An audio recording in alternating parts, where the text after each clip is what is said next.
Tanah cinta yang kompleks. Ghosting ada, mencari closure ada, toxic relationship juga ada gitu. Ini journey-nya about ya kehilangan tapi menemukan kembali gitu. Mas Adri sebagai penulis skenario dan juga sutradara, boleh ceritakan ke teman-teman media, ini inspirasi ceritanya dari mana Mas Adri? Silakan.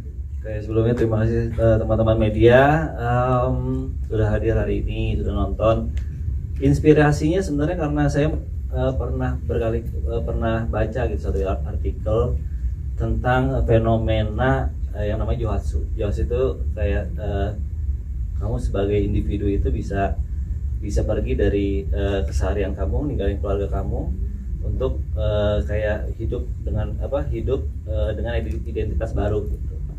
Dan sebenarnya sejarahnya tahun 60-an 70-an itu biasanya digunakan untuk pasangan yang kurang harmonis untuk menghindari perceraian formal.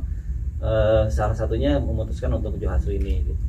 Dan kita setelah riset itu ya lumayan, ternyata nggak cuma di Johatsu itu di Jepang ya, nggak cuma di Jepang doang, di Korea juga ada, Amerika juga ada, Eropa juga ada gitu.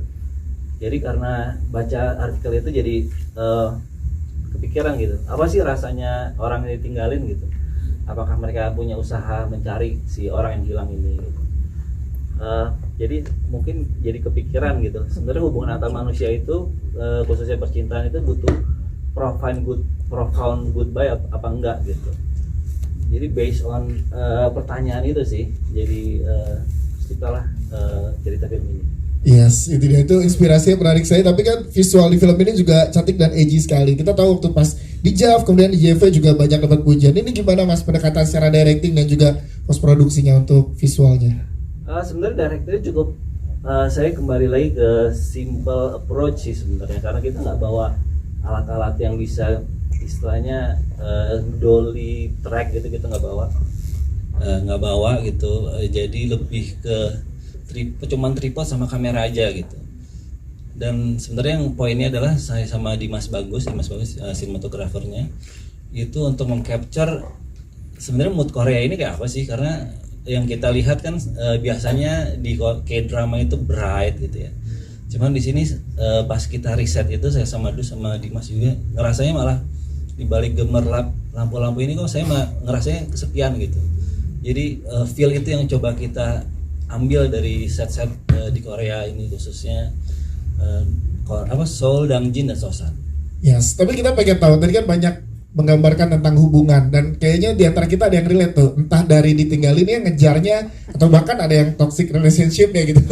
Nah, yang pengen banget disampaikan dari Mas Adri sebagai penulis dan sutradara apa sih Mas dari hubungan ini Mas? Sebenarnya roots ke judulnya sih Sampai Jumpa Selamat Tinggal. Mungkin buat saya tuh ada dua macam perpisahan gitu.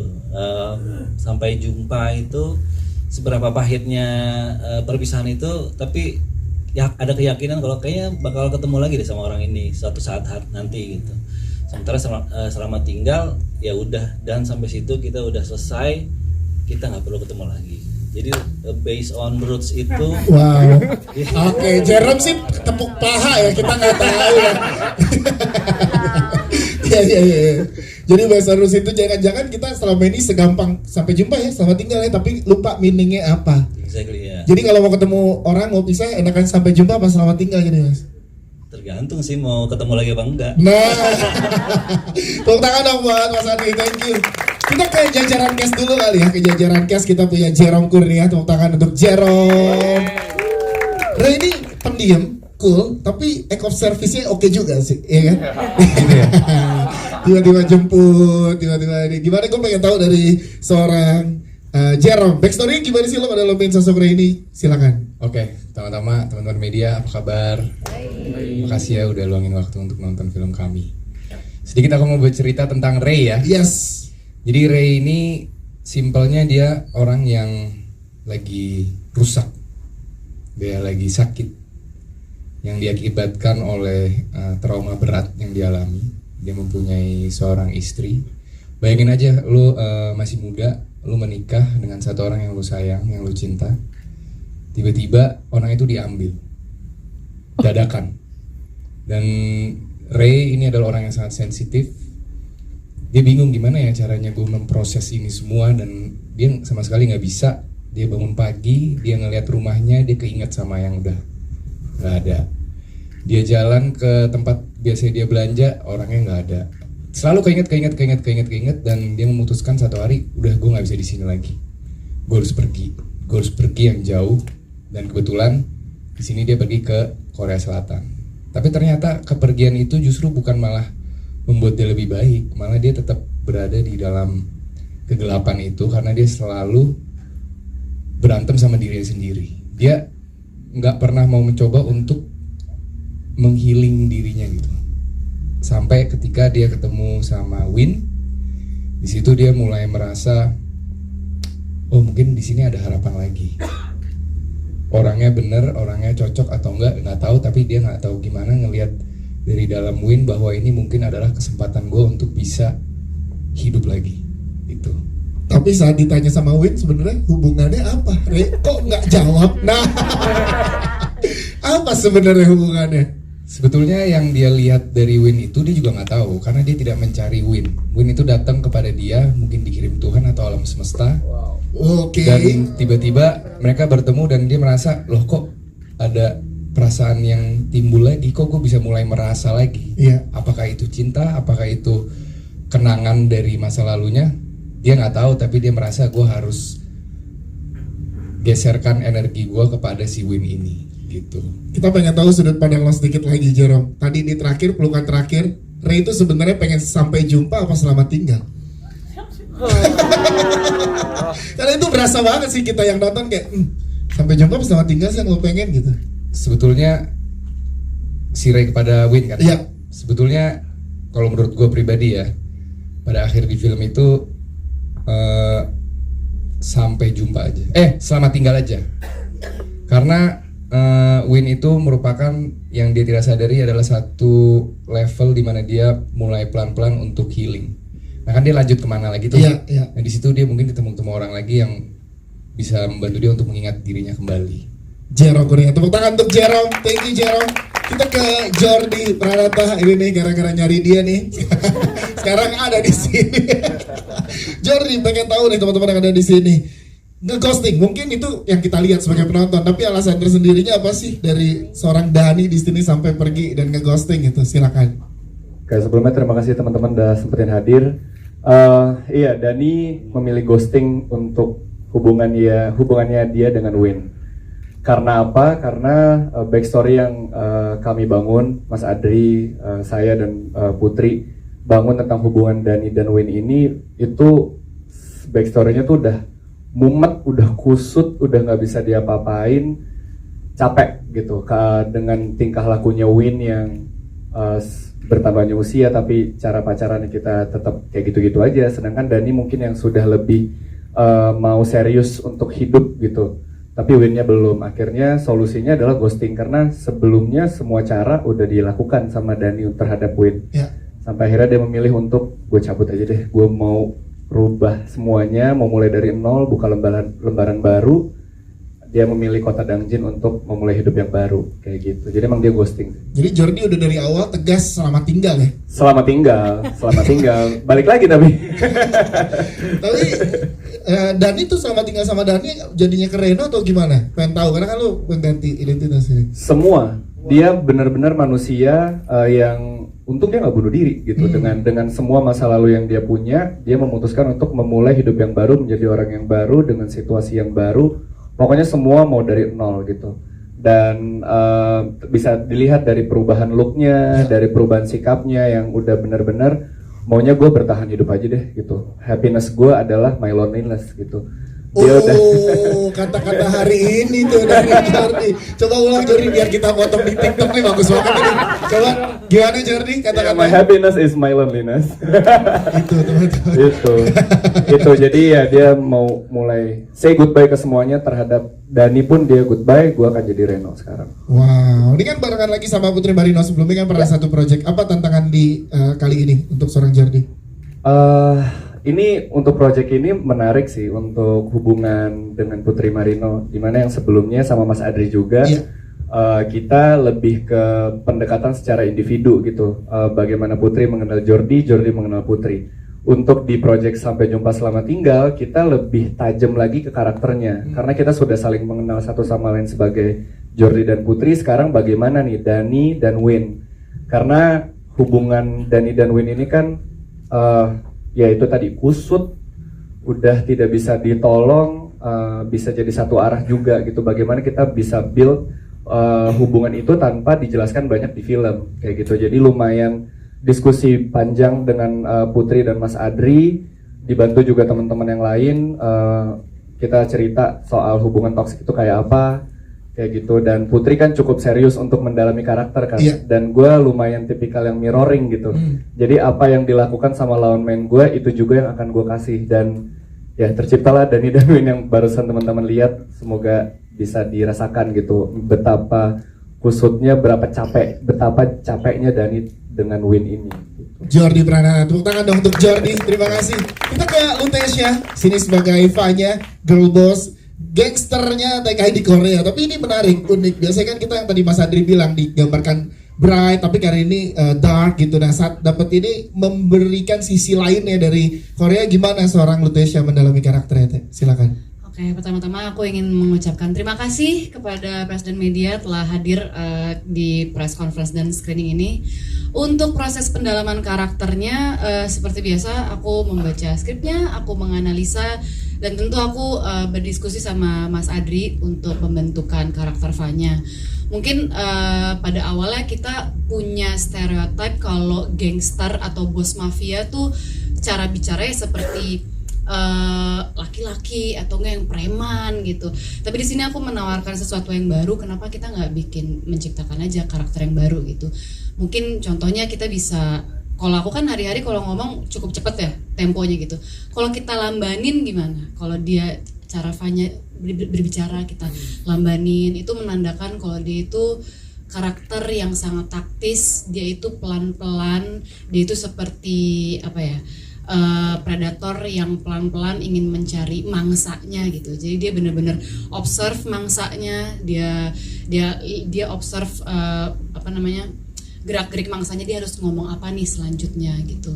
Pun selain dari speech of pattern, kita juga bisa melihat dari physical appearance-nya yang emang agak nyentrik, nyeleneh, dari tatonya, dari pilihan warna rambut, dari piercing dan lain-lain. Itu pun juga dengan diskusi sama Mas Adri gitu. Dan ini emang jujur karakter antagonis pertama aku, jadi aku sangat excited untuk kayak meracik, nih kayak seru nih, bisa gue apa-apain gitu. Dan thank God Mas Adri tipe sutradara yang emang good listener, dia mau sekali berkolaborasi, benar-benar ngeracik nih karakter, kita bisa apain ya, kita kulik bareng-bareng gitu. Jadi, sisi darknya Korea gimana ngobrol sama Mas Adri untuk mengetahui environment yang ada di sana ya? Gimana ya? Kita juga sempat syuting di Sosan kan ya. Kita sempat syuting di Sosan, itu kota kecil 30 menit dari Dangjin. Nah, lucunya di Sosan itu juga ternyata cukup banyak mafia-mafia atau gangster di sana. Jadi aku kayak melihat aktivitas orang-orang di sana, dan itu sangat cukup menarik sih untuk menjadi vocabulary untuk si Fanya ini. Yes. Untuk bahasa sendiri gimana? Di sini kan juga paling banyak nih porsinya pelajari bahasa Koreanya, itu gimana? Lumayan, tapi untungnya kita diberikan privilege untuk kita punya dialect coach. Jadi kita sebelumnya pas proses reading kita diberikan sekitar 2-3 minggu untuk berlatih dialog Koreanya. Kita dibantuin sama Kak Ayu, dia emang orang Indonesia yang sudah menetap di Korea lama, jadi kita dikasih tahu pelafalannya seperti apa, pronunciation-nya gitu. Tapi kita juga dibantu sama production service kita di sana, fixer kita namanya Jay. Jadi kita bisa konsul ke dia kayak kalau misalnya anak muda ngomong bahasa Korea di sana tuh seperti apa gitu. Jadi bisa lebih relate lah gitu. Lutesia, tepuk tangan untuk Lutesia. Kita ke Mas Kiki Narendra. Mas Kiki, yes, kita kira Kak Adrian ternyata tetap ada walaupun udah di Korea. Mas Kiki Narendra, boleh tahu dong Mas, ini kan menarik banget ya Sineatop. Yang menariknya di sini kita pengen tahu dari Mas Kiki, mana yang paling menurut Mas Kiki ini fenomenal di scene ini gitu, di film ini, scene Mas Anto. Silakan Mas Kiki. Ya, selamat sore teman-teman, terima kasih sudah datang. Buat aku scene yang paling aku siapin banget tuh pada saat masak ayam bakar bubu Bali. Itu simpel banget, itu rasanya kayak keluar aja gitu dengan sendirinya gitu, karena memang latar belakangnya Anto berasal dari Jawa dulunya, TKI yang kemudian pindah ke Korea dan lama di Korea menetap jadi hospitality di sana. Ya ada orang Indonesia ke Korea kita bantu segala macam. Jadi scene itu tuh buat aku sedikit banyak aku persiapkan dengan khusus gitu, karena juga lawan mainnya juga Putri Marino juga ngasih umpan-umpan yang enak, dan Adri juga di scene itu membebaskan sekali kita mau ngapain, karena kita di tempat yang sempit, yang kecil, yang naruh kamera aja bingung ya Dri. Ini mau gimana nih, kamera taruh mana nih, tapi senang sekali, dan setelah nonton tuh hasilnya juga lucu juga ya. Coba kita pengen banget nyobain ayam bakarnya sekarang Mas. Udah gosong Pak, udah gosong, nggak usah. Ntar gue beliin aja. Karena bisa dibilang kan Mas Anto ini sebagai emergency call-nya buat teman-teman Indonesia di Korea. Tapi Mas Kiki melihat peran Anto ini seperti apa? Kalau di film ini gue melihat Anto tuh sebagai karakter penyeimbang gitu, antara rekan-rekan yang chaos ini, mereka tidak tahu kemana mereka akan mendatangi orang, satu-satunya orang yang mungkin mereka kenal dan mereka tahu dan sama-sama berasal dari Indonesia ya Anto gitu. Anto tuh karena sudah lama di Korea, dia tahu seluk-beluk Korea seperti apa, tahu bagaimana imigran gelap di sana seperti apa, dilarikan kemana, mafianya seperti apa, tapi juga Anto tahu yang jalur resminya seperti apa. Jadi kalau ada orang minta bantuan ke Anto, khususnya orang Indonesia, pasti akan dengan serta-merta Anto akan membantu. Lu mau apa? Mau tempat, mau apa? Gue ada kenalan ini, karena jaringannya Anto juga udah cukup lama di situ. Iya sih, itu dia. Tepuk tangan dong untuk Mas Kiki dari Rendra. Terima kasih Mas Kiki. Kita ke Bu Shirley Kesasi dari Adia Pictures. Ini kolaborasi yang sangat luar biasa dari mulai Adia Pictures bersama dengan Relate Films dan juga jajaran cast yang ada. Kita pengen tahu Bu Shirley alasan dari Adia Pictures percaya dengan ide dari Sampai Jumpa Selamat Tinggal ini. Silakan Ibu Shirley. Halo, selamat sore teman-teman. Sebelum aku jawab, aku mau nanya, suka nggak sama filmnya? Suka sekali, Bu. Who's your favorite? Kalau yang cowok favorite-nya siapa? Siapa coba? Faja, mau dikirim kerja Mas? Bawa paspor nggak? Jangan lupa ya, nanti pasportnya didaftar ya. Yes, dicatat. Kalau yang cewek? Jordi. Walaupun kabur-kaburan Bu, nggak apa-apa kabur-kaburan. Nggak apa-apa. Nggak bisa bahasa. Okay, I think really happy to hear your answer bahwa you guys like it. Kita juga berharap berapa 280 juta penduduk Indonesia yang nanti akan nonton juga feel the same way like we do. Ini ceritanya sebenarnya sangat menyenangkan. It's very to me even it's very personal. Kita mulai kerja sama mulai ngobrol tepatnya sama Relate itu is very smooth. Jadi ketemu meeting kedua kayaknya ya, dan kita udah let's go, let's do this gitu loh. Bahkan at that time baru aku ketemu sama Dus, belum ketemu sama Adri, tapi pas baca skripnya and then the way that Dus cerita ke kita secara story and then what is the research behind, kita ngeliat wah gila nih, we love the story itu loh, especially about the Johatsu and then tentang pekerja migran Indonesia itu kan sebenarnya jarang banget diangkat. Kisah yang behind the scene yang tentang cintanya, lebih tentang gimana sih kehidupan si pekerja migran itu.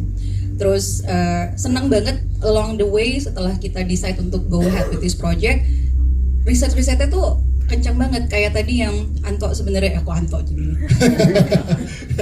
kayak Mas Kiki cerita bahwa it is real kalau misalnya di luar itu ada fairy godmother-nya pasti. Kalau misalnya kita sebagai pekerja migran itu pasti ada somewhere to go. So that kind of research yang bikin kita along the way getting even much more confident. Jadi jauh sesudah pembicaraan tentang Johatsu ya, tentang ide awalnya, along the way dalam pada saat kita berproses, everything is so good. Dan kita tuh sebenarnya di Adia Pictures we really wanna support the creative people di film industry di Indonesia. Dan kita ngelihat PD-nya kita tuh kebayar sambil jalan, and then all along kita ngelihat gimana hasilnya. Waktu pertama kali gue sampai speechless sih, sampai kayak what to say. Okay, I love the cast, the production, the pictures, everything is like so good. So it's very smooth. Kerja sama Relate juga is really nice karena tadi maksudnya secara proses komunikasi kita enak. Gue rasa testimoni dari teman-teman cast tentang Adri juga hal yang sama. Komunikasinya tuh enak, kita mendengar, kita berbicara, kita diskusi. Bahkan di Adia Picture sendiri pada saat kita mulai masuk ke dalam tahap produksi, kita juga shoot, kebetulan we have the relationship dengan E29 di Thailand. Nah itu tadi resultnya, one of the music soundtrack itu sang by NG Cha, dia adalah young star dari Thailand. Waktu kita sodorkan ini, ternyata masuk ya, kayaknya one shot denger, oke, let's do this. So ya kita senang banget dari Adia Pictures tuh benar-benar happy. Kita bisa support industrinya, kita bisa support the people, we can support the creativity, karena almost all the creativity kita leave to Adri untuk develop gitu loh. Kita benar-benar ngikutin along the way aja. Ya, si Bu Shirley luar biasa. Tapi mungkin boleh jelaskan lagi Bu ke teman-teman media, jadi peran dari Adia Pictures dalam produksi film ini, Bu Shirley. Tim hore, tim penggembira gak ada. Kita juga produksi, jadi apart from bahasanya nggak ada yang asik nih.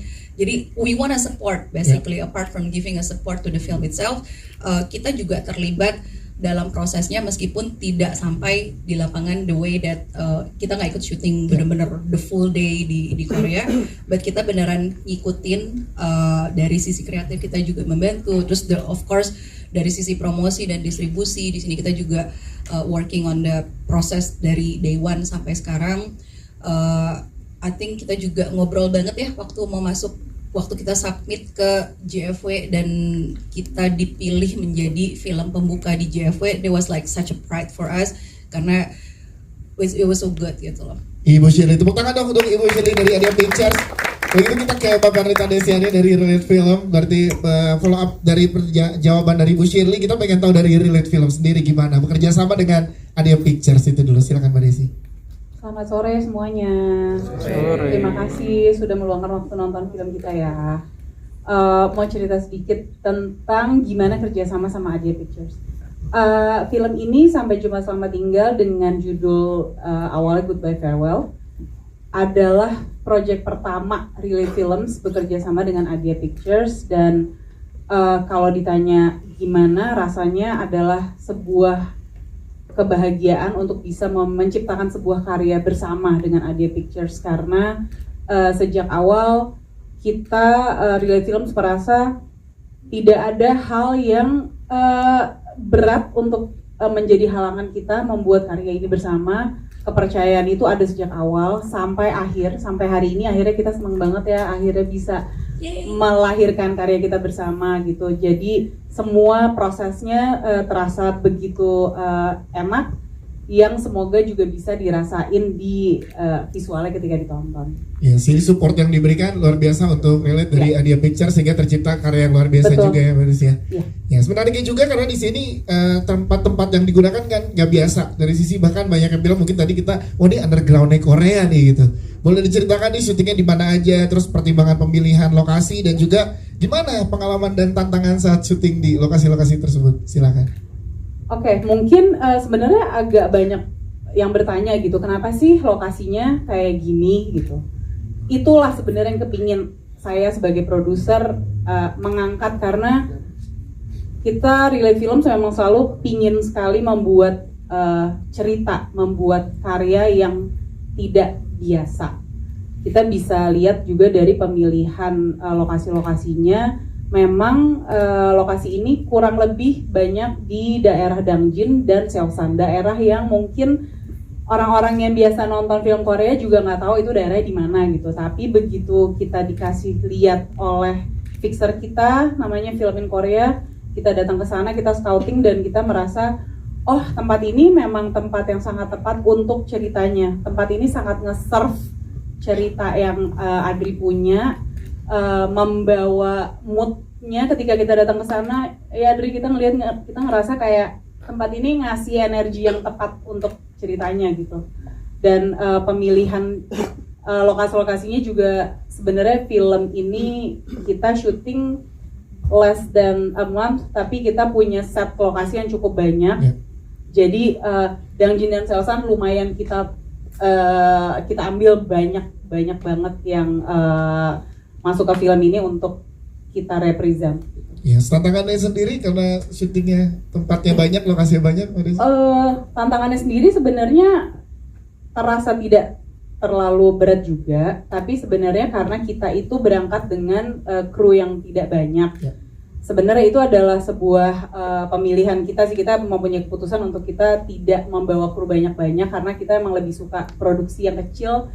Kita juga lebih saling berkomunikasi dengan baik dan tantangannya menjadi ya perpindahan antara lokasi itu aja sih. Tapi happy-nya semua pemain dan semua kru kita sangat suportif dan energinya nggak habis-habis ketika itu, jadi tidak menjadi tantangan. Tepuk tangan dong untuk Mbak Perlita Desiani. Mungkin sedikit sebelum ke media, ke Mas Adri sebagai sutradara. Kalau dari Mas Adri sebagai sutradara, gimana kerjasama dengan Adia Pictures, Mas Adri?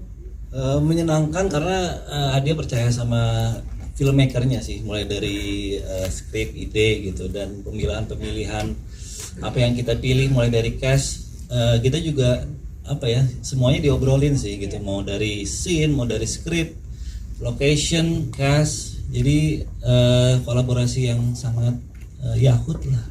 Kolaborasi yang sangat Yahut. Tepuk tangan dong untuk kolaborasi ini, teman-teman. Yahut ya. Banyak quotes hari ini yang dikeluarkan ya. Ada Yahut. Baik, kita berikan kesempatan buat teman-teman media yang ingin bertanya. Boleh dari sebelah sini dulu, ada mikrofon. Silakan. Silakan nama, media, dan pertanyaannya. Halo, selamat siang. Yang pertama untuk para cast ya, ini gimana sih cara menjalin chemistry untuk antara pemain, bagaimana? Lalu yang kedua, Kak Andri ya tadi ya. Nah, ini kan ceritanya kan secara cerita kan masih belum banyak ya untuk dari pasangan mengalami hubungan ditinggal atau cara putus ditinggalin begitu saja, nah terus dikejar lagi, terus dibuang lagi, didatangi lagi, disamperin lagi, ya kan? Itu kan masih belum banyak untuk ceritanya. Nah yang saya mau tanyakan, gimana kira-kiranya cara buat alur ceritanya ini bisa jadi sesuatu yang dramatis dan memorable untuk penonton seperti itu. Dan yang ketiga untuk Ibu Shirley, ada apa aja sih untuk soundtrack di film ini dan apa alasannya menggunakan soundtrack tersebut? Terima kasih. Tadi yang dari Thailand udah dikasih tahu ya alasannya ya, tinggal yang lainnya karena lagunya nyangkut-nyangkut ya. Iya. Kalau kamu emang kisah yang mana yang paling ditinggal apa ngejar? Apa coba pengen tahu? Kalau yang saya sih dari yang itu sih, saya tipe orang yang ngejar sih. Karena kalau memang belum afdol tuh ya harus sampai dapat, sampai nggak perlu dia harus mati. Gitu. Wow. Setuju kan? Setuju. Ini lebih takut lagi. Oke, ya, terima kasih. Oke, kejar sampai mati lah. Oke, gue kejar kalau belum dapat closure-nya. Oke, mungkin diwakili yang awal dulu ya. Jero kali ya. Build chemistry antar pemain. Silakan. Terima kasih pertanyaan Midi. Cara kita bangun chemistry, tentu pertama kita dikasih waktu yang cukup untuk berkumpul, untuk ngobrol, untuk berpikiran sebagai diri kita sendiri dan juga sebagai karakter kita masing-masing. Dan nggak tahu kenapa ya, kalau memang menurut aku kalau kita syuting di luar kota, apalagi di luar negeri, itu ada satu energi yang berbeda. Kita berkumpul bareng, kita bingung bareng, kita culture shock bareng, dan itu membuat kita secara langsung lebih erat lagi justru. Ya, jadi intimate production yang tadi dibilang, kemudian lingkungan yang diciptakan oleh Relate From dan Adia itu membuat chemistry malah makin terjalin ya. Betul. Itu dia. Terima kasih Jero. Mau nambah? Silakan, ada mau nambahin? Ya. Cukup diwakili oleh Ray. Ya, thank you. Mas Andri, silakan. Jadi lebih ke challenge sih nulis idenya ya, secara struktur dramatis gitu ya. Sebenarnya sangat challenging karena kita berkutat sama 5 karakter aja gitu, dan mungkin ada tambahan 3 orang 4 orang dari aktor Koreanya gitu. Jadi itunya sih yang harus diramu gitu istilahnya. Dan kita juga harus sedikit based on riset gitu apa yang terjadi di sana gitu. Tapi mungkin untuk ini sih saya lebih dan apa ya kayak lebih bukan banyak perubahan tapi fluid secara ide gitu. Bahkan ada juga kita sempat bikin scene on the spot on the day shoot gitu karena kita ngerasa kurang gitu. Dan itu challenge-nya dan untungnya saya bekerja sama aktor ini jadi kefluitan itu jadi works gitu. Oke, siap. Terima kasih Mas Andri. Ibu Shirley silakan untuk pemilihan original soundtrack. Ya, aku sampai dikasih contekan, takut ketinggalan lagunya. Jadi sebenarnya all in all ada 7 lagu yang kita pakai di dalam film ini. 6 diantaranya is dari musisi dari Indonesia, hanya 1 yang dari Thailand, which is the main soundtrack Till the End yang barusan didengerin. Sisanya itu sebenarnya ada Chaos and Order dari Scalar, Random Brothers contribute 2 lagu di dalam sini, ada Caldera juga 2 lagu, dan 1 lagi dari Rapadap. Nanti tanggal 5 harusnya kita bisa dengerin semuanya di Spotify. Di digital streaming platform semua ada ya? Oke, Yes. di digital streaming platform semuanya bisa didengar. Kalau untuk video klip, music video dari Angie, hari ini harusnya sudah rilis secara digital. Monggo dilihat. Siap, terima kasih Bu Shirley. Mbak Desi mungkin boleh menambahkan ada alasan khusus kah pemilihan original soundtrack? Silahkan. Pemilihan original soundtrack itu sebenarnya lumayan menyenangkan buat saya karena film ini untuk saya dan ternyata untuk teman-teman musisi yang musiknya bisa kita dengar di film ini kita sangat nyambung dan kembali lagi kita mendapatkan kepercayaan musisi-musisi dengan followers dan memang mereka sudah cukup oke ya. Scalar itu sudah terkenal dan dengan kita menceritakan project ini dan ceritanya ini dengan pemain ini, mereka dengan bangga ingin menjadi bagian dari film ini gitu. Oke, siap. Terima kasih. Thank you. Penjelasannya selanjutnya. Ya, silakan. Boleh di depan terlebih dahulu, Mas. Ya. Oke. Ya, di depan. Oke, 1 pertanyaan ya, Mbak, biar nanti yang lain ke bagian. Silakan. Saya cuma penasaran aja sama arti dari si apa ya? Biang Lala. Ya. Dan kenapa semua karakternya itu menggunakan baju hitam? Gitu. Mungkin ada simbol-simbol khusus gitu. Oke, dari mana, Pak? Mas Andri silakan. Pertanyaan yang bagus, Basyana. Biang Lala itu, tapi kalau misalnya terlalu dijelasin ini juga sih mengurangi misteri. Tapi secara visual gitu buat saya menarik gitu karena seperti di frame itu seperti cycle yang berulang dan lucunya kan kalau Biang Lala tuh ininya juga bisa muter ya gitu, jadi kayak cycle dalam cycle gitu. Dan kalau malam juga bagus gitu secara shoot di kamera gitu, jadi kita ambil itu. Yang kedua apa tadi? Bajunya tadi banyak baju karakter yang berwarna hitam. Sebenarnya saya juga suka hitam sih soalnya. Saya juga pakai hitam, tapi sebenarnya pendekatannya adalah 5 karakter ini tuh harus secara visual mencerminkan loneliness-nya mereka gitu. Dan loneliness juga ada wounds juga, ada luka juga gitu secara jadi kombinasi pakaian yang gelap, juga ada tato, juga ada beberapa pernak-pernik yang berwarna gitu. Sebenarnya kombinasi itu yang pengen ditampilin gitu. Siap, terima kasih Mas Andri. Selanjutnya ada lagi? Oke, di tengah ya. Ya, silakan Mas, nama, media dan pertanyaannya. Halo, selamat sore. Perkenalkan, nama saya Adi dari Cinepelit. Nah, pertama sih saya udah keempat kali ya nonton. Wow. Di mana aja Jeff, Jeff sama sekarang. Jeff berarti 2 kali. Jeff sekali sih. Jeff Sebelumnya sekali. FGD. Oke, silakan pertanyaannya. Mau tanya aja nih sama Mbak Shirley. Kan Adia Pictures sebelumnya juga udah merilis film Mungkin Kita Perlu Waktu ya. Ya sebelumnya saya juga nonton di Jeff. Nah mungkin ada ada alasan khusus ya kenapa berdekatan tanggal tayang dengan sampai jumpa selamat tinggal.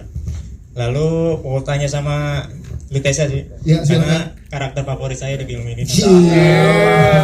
Bawa paspor. Mau tanya aja, Ya. pendalaman karakternya kan kayak dialognya itu datar banget ya. Nah mungkin kayak misalnya riset atau apa gitu, berapa lama sih untuk menjadi karakter apanya itu sendiri? Oke, terima kasih. Terima kasih. Silakan pilih, ada alasan khusus kah berdekatan karya-karya dari Adia Pictures? Enggak sih sebenarnya, ini kebetulan aja, sebenarnya secara jeda waktu tidak terlalu panjang, tapi we're very happy we got this perfect date, dan senang banget karena I think the momentum is right sekarang. Penonton Indonesia lagi balik lagi setelah kemarin liburan dikit ya kayaknya, jadi we hope ini adalah sampai jumpa di bioskop. Oke, terima kasih Ibu Shirley. Lutesya, silakan boleh dijawab. Terima kasih Mas Adi pertanyaannya. Untuk karakter Fanya, kayaknya aku udah dijelasin sih tadi kenapa aku memilih agar cara bertutur aku tuh lebih pelan. Soalnya ya seperti yang kita tahu kalau misalnya yang preman atau gimana tuh cara bertuturnya kan kadang-kadang cepat gitu kayak orang rap gitu. Aku ngerasa kayaknya menarik kalau kita buat sosok Fanya, bos mafia atau gangster ini tuh kita pelanin aja cara ngomongnya gitu, sangat-sangat kontras sama ya perannya dia gitu yang bos. Biasanya kan bos leadership, mereka loud, mereka tahu apa yang dia mau gitu. Ini enggak, dia tetap santai, dia tetap pelan-pelan, dia mengeker ini mangsanya seperti apa gitu. Dan yang menarik di sini adalah aku nggak pengen buat Fanya seperti tokoh antagonis lainnya yang emang tiba-tiba ya udah dia emang jahat aja dari awal gitu. Aku tuh sama Mas Adi sempat ngomongin soal background story-nya gitu. Kayak dia tuh tumbuh di dia dari kecil udah berjuang sendiri, udah bekerja sendirian dari kecil. Dia selalu di survival mode.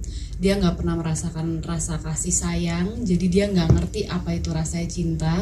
Makanya pas dia dewasa hubungan dia tuh bener-bener transaksional, bener-bener beneficial. Kalau misalnya lo ada gunanya buat gue, ya udah lo gue keep. Tapi kalau misalnya lo nggak ada gunanya, ya udah bye aja gitu, selamat tinggal gitu sih kalau Fanya. Oke, siap. Tepuk tangan buat Lutesya, terima kasih. Dan buat teman-teman media yang langsung bertanya di dalam preskon ini, nanti akan ada kesempatan untuk doorstop interview untuk jajaran cast dan filmmaker. Namun terakhir kita minta perwakilan dari satu cast dan juga dari filmmaker. Filmmaker diwakili oleh Mbak Dus. Mbak Desi dulu. Iya, nanti jajaran cast diwakili oleh Mas Kiki Narendra. Iya. Kasih satu alasan ke teman-teman media kenapa harus menyaksikan Sampai Jumpa Selamat Tinggal nanti mulai 5 Juni di bioskop. Silakan Mbak Desi. Teman-teman, kenapa kita harus nonton film Sampai Jumpa Selamat Tinggal? Karena film Sampai Jumpa Selamat Tinggal adalah film yang membicarakan tentang hal yang sangat manusia. Manusia itu selalu punya rasa kehilangan, rasa ditinggalkan, rasa mencari apapun, mencari pasangan, mencari teman, mencari orang tua, mencari rezeki, benar. Jadi apa yang kita sampaikan di dalam karya ini adalah sebuah hal yang sebenarnya sangat sederhana. Jadi kita juga kepingin sekali teman-teman nonton nanti tanggal 5 Juni sebentar lagi di bioskop, supaya apa yang sudah kita semua buat di sini dengan hati bisa sampai dan bisa menjawab. Mungkin kalau ada yang lagi mencari sesuatu bisa memberikan sesuatu untuk kalian. Yes, terima kasih. Mewakili jajaran cast Mas Kiki Narendra. Ya, mungkin Sampai Jumpa Selamat Tinggal ini memberikan cerita yang lain tentang bagaimana hubungan romansa yang dewasa. Romansa tuh kayak lama sekali ya, romansa yang dewasa gitu ya. Ada yang di ghosting di situ, bahkan ada yang hubungan yang toksik, bagaimana rasanya ditinggalkan, bagaimana ada orang baru yang datang ke kehidupan kita, semuanya diramu dengan indah, di serve dengan gambar yang ciamik dan cerita yang oke, dan jajaran cast ini yang luar biasa. Terima kasih. Kita akan berikan kesempatan buat teman-teman media untuk foto bersama, jadi silakan boleh berdiri.